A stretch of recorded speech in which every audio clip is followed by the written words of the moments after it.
Bismillahirrahmanirrahim.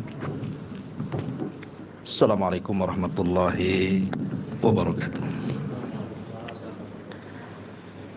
Alhamdulillah wassalatu wassalamu ala Rasulillah wa ala alihi wa sahbihi wa mawalah wa la hawla wa la quwata illa billahi wa ba'du. Alhamdulillah, di malam hari ini kembali kita bisa duduk untuk bertolabul ilmi. Salawat dan juga salam kita hadiahkan kepada Rasul kita Nabi besar Muhammad sallallahu alaihi wa ala alihi wasallam. Biasa setiap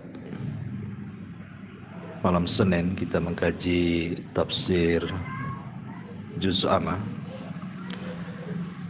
Dan malam ini mungkin kita tidak mengkaji tafsir Juz Amma karena surat yang kita akan kaji cukup panjang, surah Al-Bayyinah.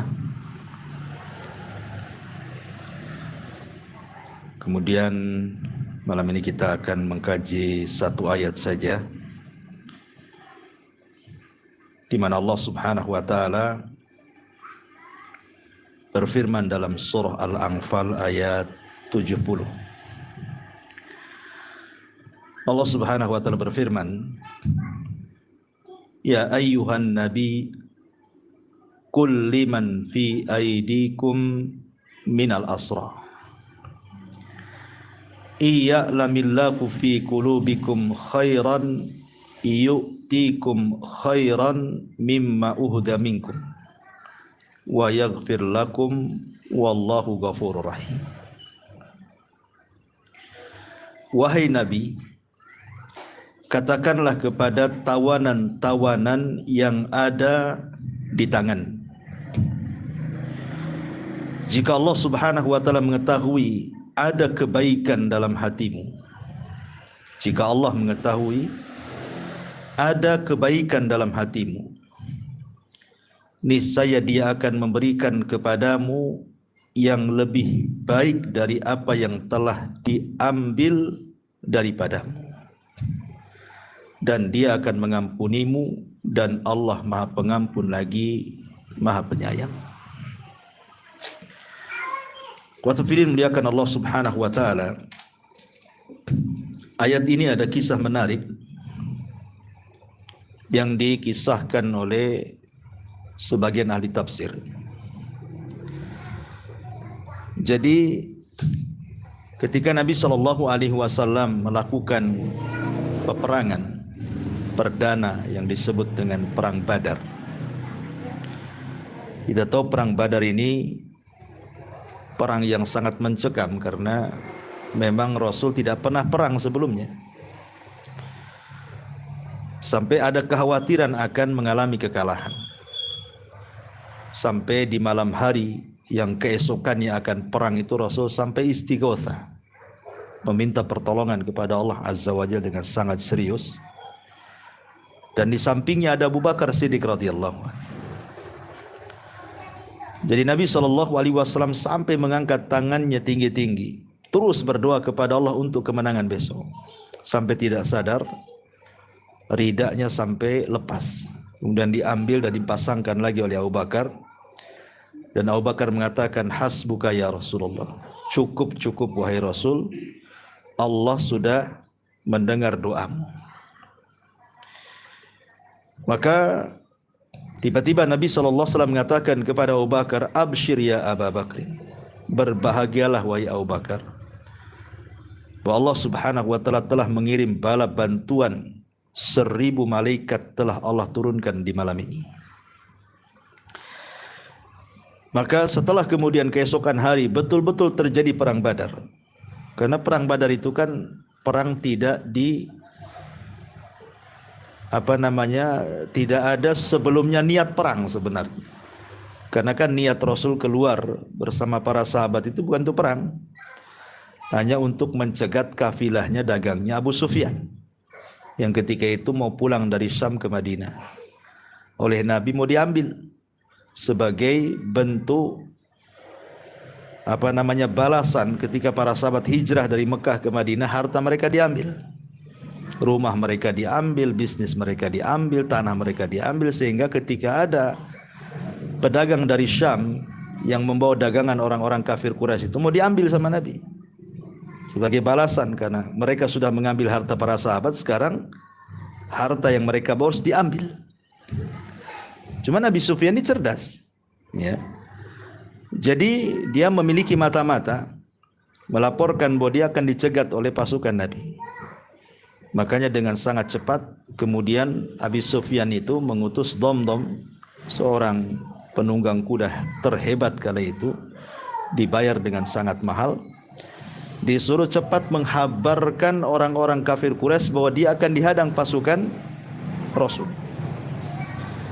Ketika kemudian sampai kabar itu kepada Abu Jahal, maka Abu Jahal mempersiapkan pasukan besar sekitar 1000 lebih, kemudian menyusul Abi Sufyan.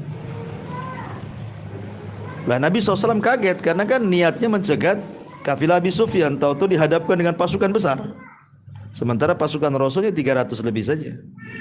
Sehingga wajar manusiawi Rasul takut kalau kalah. Makanya Rasul di malam itu beristighotsah, berdoa kepada Allah untuk kemenangan besok. Ketika terjadi betul-betul peperangan di luar dugaan, Rasul menang. Bahkan para pembesar Quraisy yang dulu banyak mengejek Rasul mati semua di perang Badar, termasuk Abu Jahal, Umayyah, Al-Walid. Banyak para pembesar Quraisy itu mati di peperangan Badar ini. Dan sekitar 70 orang-orang Quraisy itu tertawan oleh pasukan kaum muslimin.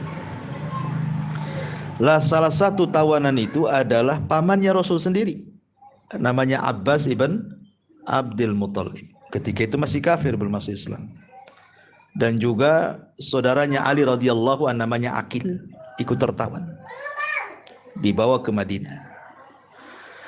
Ketika itu kan terjadi beda pandangan antara Abu Bakar dan Umar radhiyallahu anhu tentang urusan tawanan.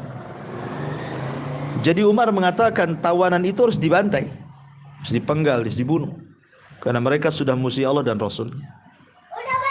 Tapi Abu Bakar Siddiq radhiyallahu an kurang setuju dengan idenya Umar. Sebaiknya, kata Abu Bakar, dibuatlah semacam tebusan. Kalau memang ingin bebas, tebus dengan harga yang mahal, ya.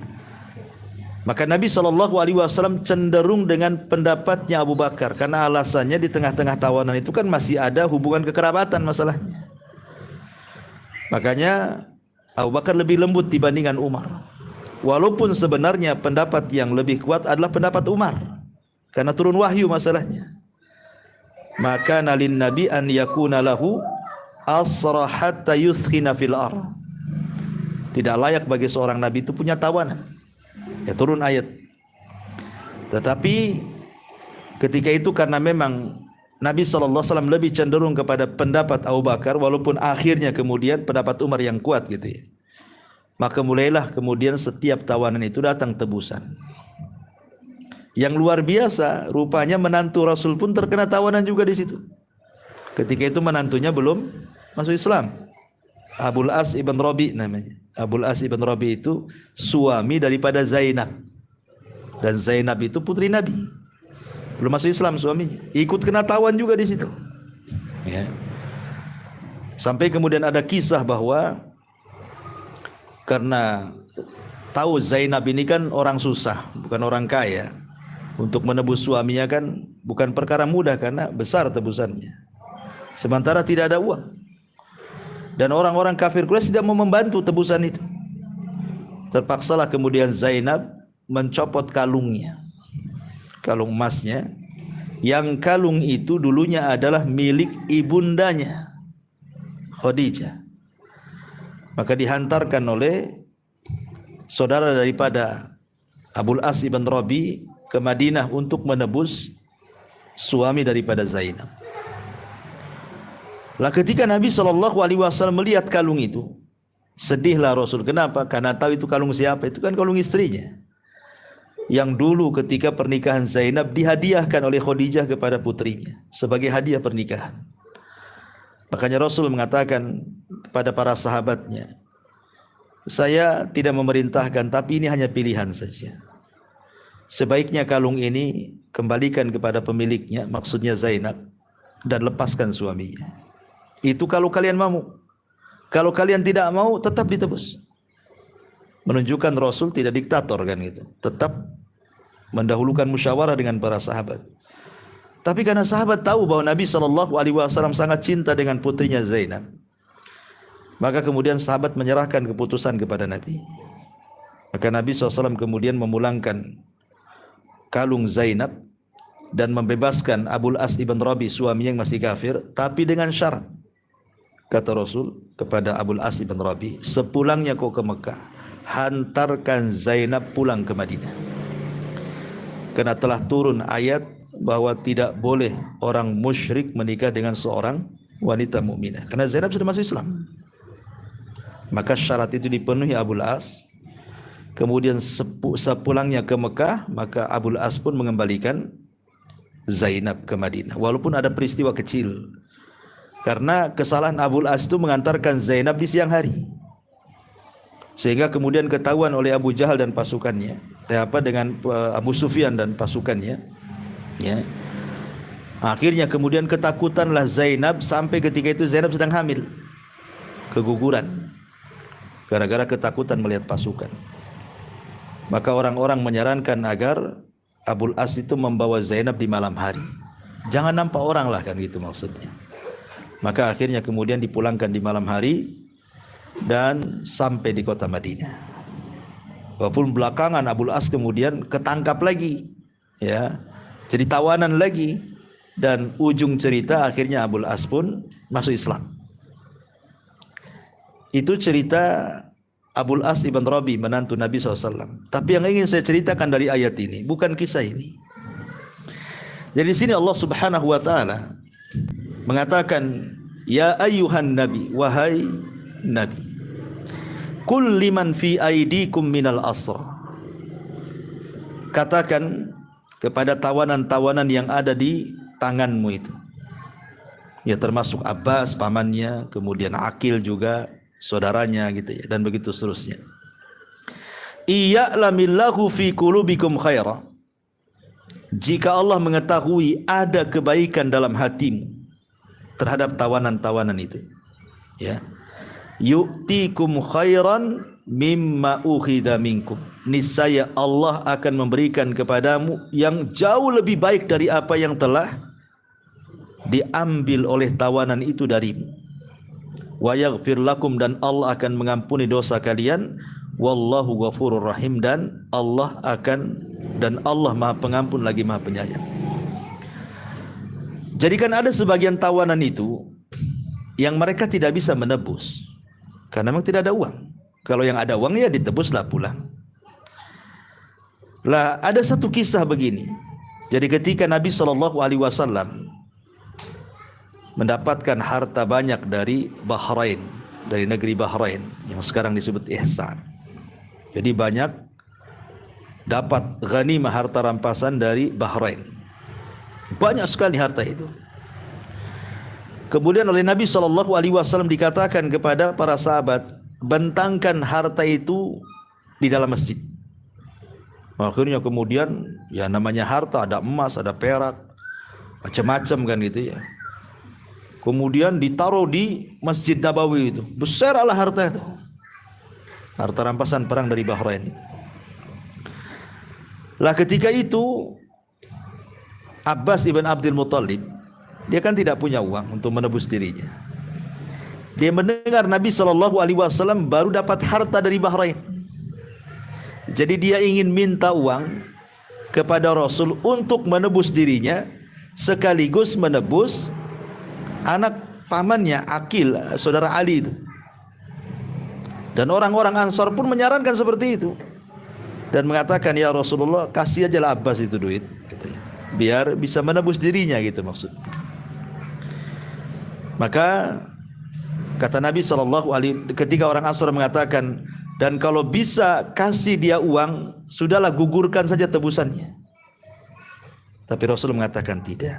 Kalau kalian mau kasih, tapi saya tidak mau menggugurkan tebusannya, tetap bayar. Ya. Ini hukum Allah, tidak bisa. Akhirnya kemudian datanglah Abbas dan mengatakan kepada Rasulullah, ya Rasulullah, bagaimana kalau kau berikanlah uang-uang banyak itu katanya kepadaku, biar aku bisa menebus diriku dan menebus Aqil, saudara daripada Ali radhiyallahu anhu, putra Abu Thalib. Kata Nabi SAW, kalau gitu ambil sesuka kamu katanya. Jadi dibentanglah serban dia, kemudian dimasukkanlah harta itu ke dalam serbannya itu, ya, emas, perak, uang macam-macam lah gitu. Pas mau diangkat karena beratnya tidak sanggup ngangkat ya. Jadi Abbas mengatakan kepada Rasul, tolonglah perintahkan orang untuk mengangkat supaya aku bisa memanggulnya. Kata Rasul, tidak, kau harus panggul sendiri. Ya kalau begitu engkau aja lah ya, kata Abbas. Engkau saja angkatkanlah biar aku bisa memanggulnya. Tidak, angkat sendiri, kata Rasul. Akhirnya karena berusaha dia ngangkat karena banyaknya harta, tidak sanggup juga dia. Akhirnya dikurangi. Dikurangi, masih berat juga. Sehingga dia mengatakan, ya Rasul, perintahkanlah salah seorang sahabat itu angkatkan ke punggungku. Kata Rasul, tidak. Kalau begitu engkau juga bantu. Kata Rasul, tidak, angkat sendiri. Sampai 3 kali. Baru ketika terasa sudah bisa terangkat gitu ya, dipanggul, baru kemudian dia pergi. Ketika dia menebus dirinya dan Abbas, rupanya uang itu berlebih banyak. Jadi yang dibayarkan sedikit, lebihnya banyak kan gitu kan. Untunglah dia kan itu. Ya. Tapi Nabi SAW heran ketika melihat Abbas itu mengambil harta banyak sampai enggak sanggup mengangkat. Kenapa? Bagaimana Nabi SAW heran bagaimana kecintaan manusia kepada harta. Kalau bisa semua diambil gitu ya. Tapi tak sanggup. Ya. Syahidnya adalah ketika kemudian Abbas berhasil mengangkat ke pundaknya, kemudian dibayarkan kepada tebusan dirinya dan Uqail, rupanya sisa uangnya jauh lebih banyak dibandingkan tebusannya. Maka dari sini turun ayat ini. Allah Subhanahu wa taala mengatakan, iya'lamillahu fi qulubikum khairan yu'tikum khairan mimma ukhidha minkum. Jika Allah mengetahui ada kebaikan dalam hatimu wahai Muhammad, niscaya dia akan memberikan kepadamu yang jauh lebih baik daripada yang telah diambil darimu oleh tawanan itu. Enggak masalah ya.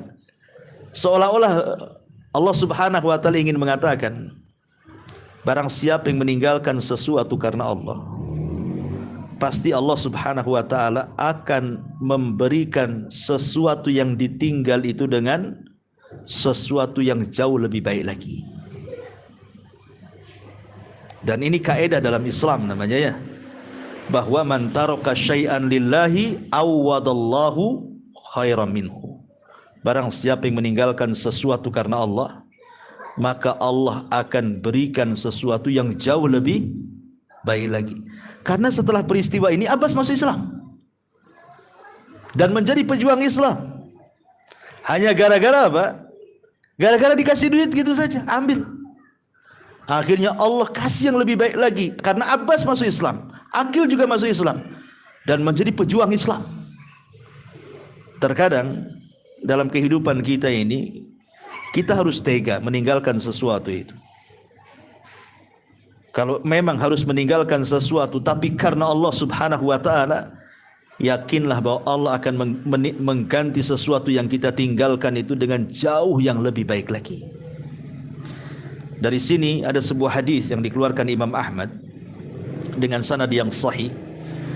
Nabi SAW mengatakan, innaka lan tada' syai'an lillah illa baddalakallahu bihi ma huwa khairun laka minhu. Sesungguhnya engkau kalau meninggalkan sesuatu karena Allah, kecuali Allah Subhanahu wa taala akan menggantikan sesuatu itu dengan yang jauh lebih baik lagi. Inilah kaidah yang harus ditanamkan dalam kehidupan kita. Ini kaidah bagus sekali. Saya akan contohkan beberapa kisah. Nabi Yusuf alaihi salatu wassalam, ketika dia digoda oleh Zulaiha, bahkan Zulaiha ini sudah kepengen betul-betul melakukan hubungan dengan Nabi Yusuf, layaknya suami istri, padahal bukan suaminya, dia budaknya, ya, karena ketertarikan Zulaiha kepada ketampanan Nabi Yusuf. Dan ada yang mengatakan alasannya karena suaminya tidak mampu memuaskan, ya, makanya dia tertarik dengan laki-laki lain. Apalagi Yusuf ganteng orang. Tapi Yusuf menolaknya. Coba bayangkan posisi Nabi Yusuf ini. Satu, dia anak muda. Yang kedua, otomatis anak muda itu syahwatnya lagi tinggi-tingginya. Kemudian dia seorang musafir, jauh dari negerinya. Dia keluarganya di Palestina, dia di Mesir. Artinya jauh dari keluarga. Orang yang jauh dari keluarga memungkinkan jadi jahat itu lebih mungkin dibandingkan jadi orang baik. Kayak antum nih, di Batam, keluarga di Medan, keluarga di Jawa, keluarga di Padang. Antum berbuat sekehendaknya di sini, keluarga tak tahu. Ya. Jadi memungkinkan orang yang jauh dari keluarga itu melakukan kejahatan. Apalagi kemudian yang menawarkan perempuannya. Dan perempuan ini bukan perempuan biasa, perempuan cantik, perempuan terawat, orang nomor 2 di Mesir, istri daripada Al-Aziz. Secara logika, kalau kita di posisi Nabi Yusuf, ya kelepak-kelepak lah kan gitu ya. Tapi Nabi Yusuf alaihi salatu wassalam menolak ajakan Zulaiha. Menolak. Akhirnya apa? Karena dia menolak ajakan Zulaiha, berakhir dengan masuk penjara. Berakhir dengan masuk penjara kan. Tapi Nabi Yusuf di sini mengajarkan satu kaidah kepada kita, barang siapa yang meninggalkan sesuatu karena Allah, dia tidak melayani Zulaiha karena Allah. Dia takut dengan Allah. Akhirnya Allah ganti sesuatu yang ditinggalkannya jauh lebih baik daripada yang ia tinggalkan karena Allah itu. Setelah keluar dari penjara, jadi apa Nabi Yusuf? Jadi orang nomor 2 Mesir. Allah ganti. Artinya kita harus yakin kalau kita meninggalkan sesuatu karena Allah itu pasti ada gantinya. Dan ganti itu jauh lebih baik lagi. Contoh kedua, Nabi Sulaiman alaihi salam itu kan suka dengan kuda perang. Jadi Nabi Sulaiman itu hobi ngoleksi kuda perang, karena dia suka perang masalahnya. Jadi kuda-kuda perang itu dikoleksi dia, yang cantik-cantik, yang bagus-bagus itu. Lah kalau di sore hari Nabi Sulaiman itu selalu memandang kuda-kudanya, mengelus, dipandang, ya dirawat. Pokoknya orang kalau hobi pasti dirawat lah. Kayak antum pamannya hobi ayam gitu kan. Wow, belum mandi antum, pagi-pagi ayam udah bantu mandiin kan. Kadang-kadang minumannya keratindeng tuh, kalau ayam jago tuh. Kan begitu ya. Ayam itu kadang-kadang dia belum sarapan, ayam sudah sarapan. Orang kalau hobi itu dia nggak peduli dirinya. Kadang-kadang dilalaikan gara-gara hobi itu. Lah Nabi Sulaiman itu yang terjadi. Jadi dia karena saking lezatnya memandang kuda-kudanya, mengelus kuda-kudanya, lupa yang harusnya dia melaksanakan sholat 2 rakaat di sore hari itu. Karena saking asiknya melihat kuda-kudanya, lalai dia meninggalkan sholat. Ketika dia sadar matahari sudah tenggelam, sudah terbenam, dia pun istighfar, astagfirullah. Kenapa? Gara-gara kuda ini aku meninggalkan sholat, katanya. Maka keesokan harinya geram dia dengan kuda-kuda itu. Yang tadinya hobi jadi geram. Semua disembelih kudanya. Semua disembelih. Alasannya apa? Karena melalaikan ibadah karena Allah. Harusnya antum gitu. Kalau gara-gara hobi dengan ayam lupa sholat, besoknya sembelih ayam. Sembelih aja. Harusnya seperti itu. Nabi Sulaiman disembelih. Semua disembelih. Tidak ada yang tersisa. Dikhawatirkan kalau ada yang tersisa masih melalaikan dia. Kemudian dagingnya dibagi-bagikan kepada fuqara wal masakin. Setelah peristiwa ini, apa yang terjadi? Allah ganti kuda-kuda itu dengan apa? Dengan ditundukkan kepada Nabiullah Sulaiman angin dan awan. Sekarang pertanyaannya, kalau kita naik awan didorong dengan angin, dengan naik kuda, cepat mana? Ya cepat angin lah kan itu. Sudah sampai di sana angin tuh. Kalau kuda mungkin 1 bulan baru sampai sana. Allah ganti. Tunggangannya bukan tunggangan kuda lagi, awan dia tunggangi. Angin yang menariknya. Yang harusnya perjalanan 1 bulan hanya sekejap saja sudah sampai. Dari sini ada kaidah man taraka syai'an lillah awadallahu khairan minhu. Barang siapa yang meninggalkan sesuatu karena Allah, Allah ganti dengan yang lebih baik. Lihat, ketika Sulaiman meninggalkan kuda-kuda itu karena sudah melalaikan ibadah dia kepada Allah, disembeli semuanya, Allah ganti dengan ditundukkan awan dan angin. Harus yakin itu. Contoh yang lain, Maryam bintu Imran adalah wanita yang tidak pernah keluar dari mihrabnya. Ibadah terus. Satu hari dia keluar buang hajat. Rupanya apa? Dihadang oleh laki-laki tampan, rupanya jelmaan Jibril. Dan menghabarkan bahwa dia akan memasukkan ruh Isa ke rahimnya. Kata Maryam, apa kata orang? Aku gak pernah disentuh laki-laki, kok aku hamil? Apa kata dunia? Ya.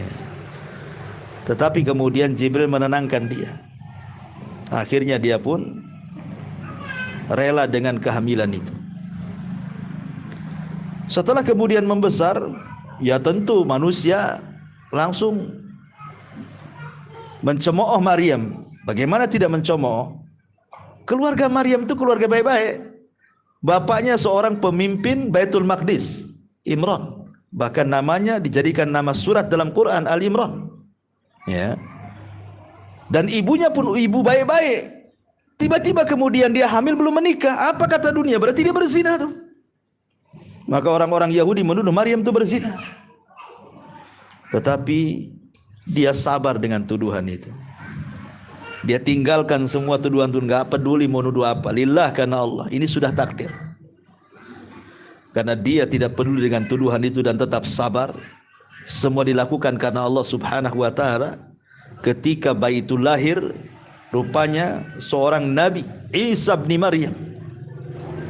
Bahkan menjadi nabi yang sangat masyhur setelah Nabi Musa di tengah-tengah Bani Israel. Dan kedua manusia itu menjadi tanda kekuasaan Allah Subhanahu wa taala dari dulu sampai hari ini. Hari ini dikenal Maryam dengan Isa, salah satu mukjizat kekuasaan Allah Subhanahu wa taala. Allah sanggup melahirkan anak tanpa bapa. Itu semua karena jerih payah Maryam meninggalkan sesuatu karena Allah. Dia sabar dengan tuduhan-tuduhan orang-orang Yahudi, akhirnya mendapatkan buah yang manis. Dia melahirkan seorang nabi yang merupakan nabi akhir dari nabi-nabi Bani Israel, Isa bin Maryam. Masyarul muslimin yang dimuliakan Allah Azza wa Jalla. Oke lah, itu mungkin kisah-kisah dulu. Kita akan cerita tentang kisah anak muda, saya lupa namanya, tapi dicatat dalam sejarah gitu ya. Jadi anak muda belum menikah, seorang talabul ilmi. Dia berada di Mekah sana. Jadi anak muda ini lama menganggur, tidak punya pekerjaan. Jadi dia ingin mencari pekerjaan lah. Akhirnya setiap hari karena tidak ada pekerjaan, dia datang ke haram untuk beribadah. Ketika satu hari kemudian dia masuk ke haram, ketika dia sedang tawaf, rupanya dia menemukan satu kantong. Rupanya dalam kantong itu isinya perhiasan yang sangat mahal sekali. Dia berupaya untuk mengiklankan ini milik siapa perhiasan dalam kantong ini kepada jemaah yang sedang tawaf itu, tapi tidak ada yang ngaku itu milik siapa. Dan dia sangat berhajat sekali dengan pekerjaan, artinya dibutuh duit kan. Sempat terlintas dalam hatinya, ketika tidak ada yang ngaku ya berarti milik saya lah kan begitu. Nggak ada yang ngaku. Ya. Tiba-tiba selang dia umumkan, kemudian dia pulang, datang kakek-kakek. Tiba-tiba kemudian naik ke atas permukaan dan mengatakan, siapa yang menemukan kantong milikku, ada perhiasan di situ. Kalau dia bisa mengembalikan, aku akan berikan upah sekian dan sekian. Maka orang mengatakan, wahai kakek, barusan tadi anak muda mengumumkan dia menemukan kantong kamu. Kalau begitu ambillah dia anak muda itu. Dicarilah kemudian oleh kakek ini anak muda itu, ketemu di rumahnya. Tapi anak muda ini cerdas, tidak langsung memberikan, tetapi bertanya soal kantongnya seperti apa, warnanya seperti apa, isinya apa. Kan harus begitu, tidak boleh main-main kasih, ya, karena ini barang berharga. Nanti tahu-tahu orang ngaku-ngaku saja. Nah, harusnya begitu. Kalau kita menemukan sesuatu jangan langsung dikasih tahu, tanya dulu, dompetmu warna apa, isinya apa, ada berapa uangnya, kan itu. Nah, kalau memang dia bisa jawab, memang punya dia kan. Kalau punya dia kan tahu itu sifat-sifatnya. Maka kakek itu mengatakan, oh kantongnya warna ini isinya ini begini-begini. Oh pas betul, memang itu milik si kakek itu. Maka baru dikeluarkan, dikasihkanlah kantong itu sama si kakek tadi. Lah sebagai imbalannya, padahal anak muda itu dalam hatinya sudah senang ini kan. Kalau nggak ngaku, udah milik saya aja lah. Dia lagi butuh duit. Ya. Tapi setelah datang kakek itu hilang tuh, pikiran-pikiran jahat itu hilang. Memang ini milik orang. Kemudian dikasihlah kepada kakek itu sebagai tanda jasanya. Kakek ini hendak memberikan beberapa uang dinar, tapi ditolak anak muda itu. Tidak usah, ini milikmu kakek, ambil. Saya tidak mengambil upah sedikit pun. Saya hanya mengambil upah kepada Allah, katanya. Dah selesai kisahnya sampai di sini. Jadi satu hari kemudian anak muda ini, karena sudah tak kunjung dapat pekerjaan di Mekah, berlayarlah anak muda ini.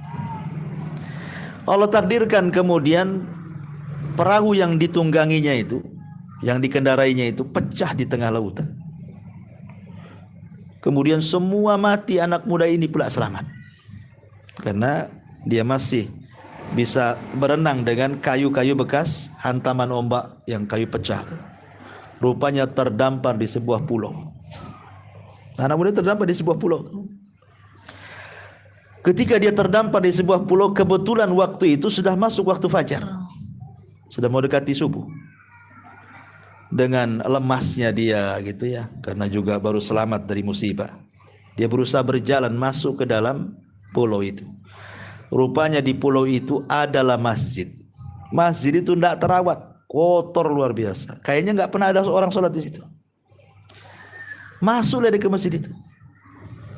Kemudian dia membersihkan masjid itu sendirian.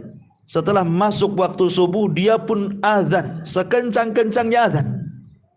Subhanallah. Kagetlah warga-warga sekitar, datang semuanya.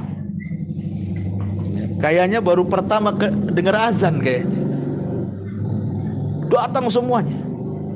Dan sebagian mereka kemudian ikut sholat di masjid itu. Lah anak muda ini memiliki suara indah ketika membaca Quran. Jadi kata warga itu, setelah kemudian sholat subuh, berbisiklah satu dengan yang lainnya. Bagaimana kalau seandainya anak muda ini kita tahan di sini, biar jadi imam di sini, kita gaji berapa, dan dia mengajarkan anak-anak kita di sini, gitu. Karena sudah nggak ada lagi orang yang pandai di sini. Ini kan kebetulan memang anak itu lagi cari kerjaan kan gitu ya. Ketika kemudian deal-dealan, maulah anak muda itu, memang tujuan dia keluar dari Mekah itu cari kerja. Rupanya warga situ mau anak muda itu mengajari anak-anak mereka sekaligus menjadi imam masjid, digaji besar. Wow, senang hati anak muda itu. Subhanallah. Akhirnya jadilah kemudian imam masjid itu dan mengajari orang-orang kampung di situ. Setelah kemudian beberapa tahun, uangnya sudah terkumpul banyak gitu kan. Ya namanya di perantauan tentu ingin pulang juga. Karena uang sudah banyak. Ya dia ingin balik ke Mekah. Tapi kemudian orang-orang kampung ada kekhawatiran kalau seandainya anak muda ini balik, takutnya nggak balik lagi nanti, hilang lagi guru kami di sini. Akhirnya mereka sepakat kalau begitu harus dijodohkan, harus cari perempuan orang sini biar kawin sama orang sini, kalau sudah terikat dengan perempuan sini mau pulang ke sana pasti balik lagi kan itu. Gitu ya. Itulah kalau ngikat ustad kayak gitu tuh. Carikan jodoh di sini biar gak pergi dia. Yang menariknya adalah ketika kemudian mereka memilihkan wanita paling cantik di tempat itu. Ya kalau nggak cantik nggak mau nantinya kan. Maka dicarikan wanita yang paling cantik di desa itu. Dan wanita terhormat. Jadi dita'arufkanlah anak muda ini dengan wanita itu. Subhanallah. Ketika anak muda ini ta'aruf, nazar, memandang wajah wanita itu, yang dipandang bukan wajahnya, tapi yang dipandang dadanya sih. Ya. Yang dipandang itu dadanya. Menangislah wanita ini. Dan orang-orang di sekitarnya marah sama anak muda itu. Dan mengatakan, wahai fulan, kau sudah menghancurkan hati wanita itu. Kenapa kau tak pandang wajah? Kenapa kau pandang dada? Katanya. Kata laki-laki ini, kata anak muda ini, wallahi, saya sudah cocok dengan wanita itu. Dia cantik. Tapi kenapa saya pandang dadanya? Karena saya melihat kalung tuh. Melihat kalung di lehernya. Kenapa emang dengan kalung itu? Kemudian ceritalah anak muda dulu waktu menemukan perhiasan dalam kresek itu. Kok persis seperti perhiasan yang aku temukan dulu di Mekah. Kemudian ada seorang kakek mengakui bahwa itu kalungnya. Kok persis kalungnya itu katanya. Makanya ketika aku memandang kalung itu aku teringat, makanya aku melamun. Katanya dia kan. Akhirnya kemudian kata orang-orang, kalau begitu ceritakanlah itu kisah kalung itu, wahai anak muda. Diceritakanlah masa dulu tuh. Ketika dia tawaf di Mekah, kemudian nemu kresek, rupanya isi perhiasan. Dalam hatiku sudah enak ingin kumiliki, rupanya ada pemiliknya seorang kakek gitu kan. Kemudian dia pun mau memberikan upah, saya tolak dan saya katakan saya hanya meminta kepada Allah Azza wa Jalla balasannya. Tiba-tiba ketika anak muda ini cerita soal kalung, semua jamaah di situ bertakbir. Allahu Akbar katanya. Kagetlah anak muda ini. Baru cerita kamu takbir semua. Anak muda mengatakan, kenapa kalian takbir katanya. Maka orang-orang menceritakan, kisah kamu nyambung dengan kami katanya. Tahu enggak wahai anak muda, kakek yang kau temukan di haram itu, yang punya perhiasan itu, adalah ayah daripada gadis ini gitu. Ketika dia pulang dari haram, kemudian dia bercerita berjumpa dengan anak muda katanya. Sampai dia sempat bersumpah dan mengatakan, demi Allah, kalau seandainya anak muda ada di sini katanya, pasti dia sudah kunikahkan dengan putriku katanya. Subhanallah. Luar biasa ya kan. Rupanya doanya kakek itu sebelum meninggal, itu yang didoakan sampai kakek itu meninggal. Sekarang datanglah engkau ke sini katanya. Berarti sudah jodoh. Akhirnya kemudian anak muda ini menikah dengan gadis itu. Coba bayangkan. Dulu ketika dia ingin mendapatkan kalung, dia ingin menguasai kalung itu. Tapi tidak jadi. Dia meninggalkan sesuatu karena Allah kan. Ini bukan milik dia, dibalikan sama tuannya. Sekarang kalung itu jadi miliknya. Bukan kalungnya aja, orang-orangnya dia dapatkan itu ya. Sama orang yang pakai kalungnya pula dia dapat. Itu kan, lihat bagaimana kalau meninggalkan sesuatu karena Allah, Allah ganti dengan yang lebih baik lagi. Bukan hanya kalungnya, pemakainya dia dapat. Akhirnya Allah takdirkan dia punya keturunan, punya 2 anak. Tetapi takdir berkata lain. Kemudian istrinya meninggal. Setelah istrinya meninggal, disusul pula 2 anaknya meninggal. Maka dia pun sedih. Tetapi kalung itu yang tadinya milik istrinya, setelah istrinya meninggal, otomatis kan warisan bagi anak-anaknya. Ketika anak-anaknya meninggal, jadilah kalung itu milik dia sepenuhnya. Dia tidak tahan tinggal di situ. Akhirnya diminta izin untuk pulang. Pulanglah dia ke Mekah. Rupanya kalung itu dia jual. Dia jual dijadikan modal dagang. Dan subhanallah, karena izin Allah subhanahu wa ta'ala, dari modal dia jual kalung itu, dia menjadi peniaga dan menjadi orang paling kaya di Mekah. Dari modal sedikit itu, Allah takdirkan usahanya berkembang, akhirnya jadi kaya raya. Dan dia pun menjadi orang yang paling dermawan di situ. Lihat kisah ini bukan sinetron. Ya, ini kisah nyata disebutkan para ulama.